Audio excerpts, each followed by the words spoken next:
News 18 JKLH के social media platform पर आप सभी का स्वागत है। मैं आपके साथ साइमा परवीन। देश के लिए अपनी जान की बाजी लगाने वाले वीर जवानों को जब आखिरी सलामी दी जाती है तो हर किसी की आंखें नम हो जाती हैं। जम्मू कश्मीर के कठुआ में आतंकियों के खिलाफ हुए एनकाउंटर में 4 जांबाज शहीद हो गए। आज उन शहीदों को अंतिम विदाई दी गई। सरकार के बड़े अधिकारी, पुलिस के वरिष्ठ अधिकारी, नेता और हजारों की संख्या में लोग इस अंतिम यात्रा में शामिल हुए। हर शख्स की जबान पर बस एक ही बात थी कि इन शहीदों की शहादत व्यर्थ नहीं जानी चाहिए। इस अंतिम यात्रा में डीजीपी समेत कई अन्य अधिकारियों ने श्रद्धांजलि दी। श्रद्धांजलि देने वालों में बीजेपी नेता रविंद्र रैना और कांग्रेस नेता चौधरी लाल भी शामिल थे। देखिए ये खास रिपोर्ट।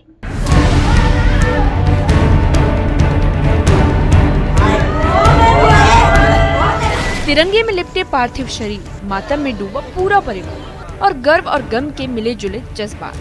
कठुआ एनकाउंटर में जम्मू कश्मीर पुलिस के 4 जाबाज बलविंदर सिंह, जसवंत सिंह, तारिक अहमद और जगबीर सिंह शहीद हो गए। जहां एक तरफ देश अपने शहीदों को सलाम कर रहा है, वहीं उनके गांव में मातम पसरा हुआ है। शहीद के परिजनों के साथ साथ पूरे गाँव वालों की आंखें नम है। घर वालों का तो रो रो कर बुरा हाल है। शहीदों को अंतिम श्रद्धांजलि देने के लिए बीजेपी के वरिष्ठ नेता रविंद्र रैना और कांग्रेस नेता चौधरी लाल सिंह भी पहुंचे।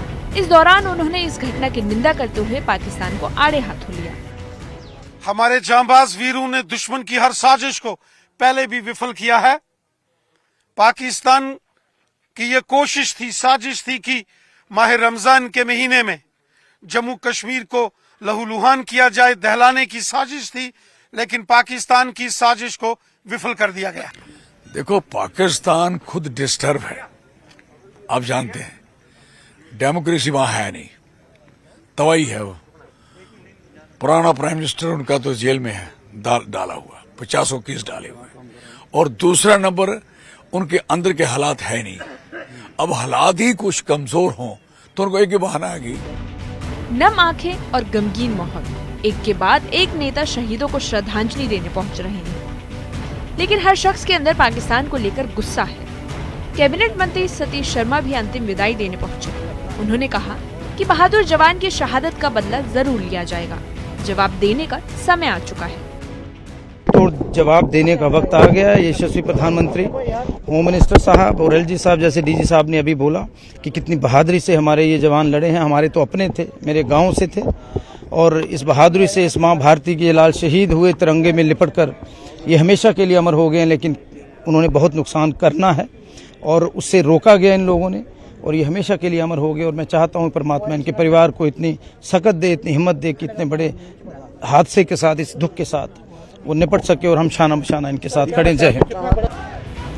भारत के जाबाजों की शहादत के बाद देशवासियों का खून खौला हुआ है। जवानों की शहादत को नमन करते हुए जम्मू कश्मीर के डीजीपी नलिन प्रभात ने बड़ा ऐलान किया। मकसद भी साफ है, इरादा भी मजबूत है और जज्बे की तो कमी ही नहीं। ये सिर्फ श्रद्धांजलि नहीं, बल्कि आतंक के खिलाफ एक नए संकल्प का ऐलान था। जिस जगह पे ये मुठभेड़ हुई, वही जगह है जहां हमारे लोग नीचे से पहाड़ पे ऊपर चढ़ रहे थे। डोमिनेटिंग पोजीशन का फायदा उठा के पाकिस्तानियों ने क्लियर लाइन ऑफ साइट की वजह से हमारे 4 बहादुरों को शहीद किया है। हमारी शहीदों की भरपाई बातों से नहीं होगी, वो केवल काम से होगी। इसी बीच जम्मू कश्मीर के उप मुख्यमंत्री सुरेंद्र चौधरी भी श्रद्धांजलि देने पहुंचे।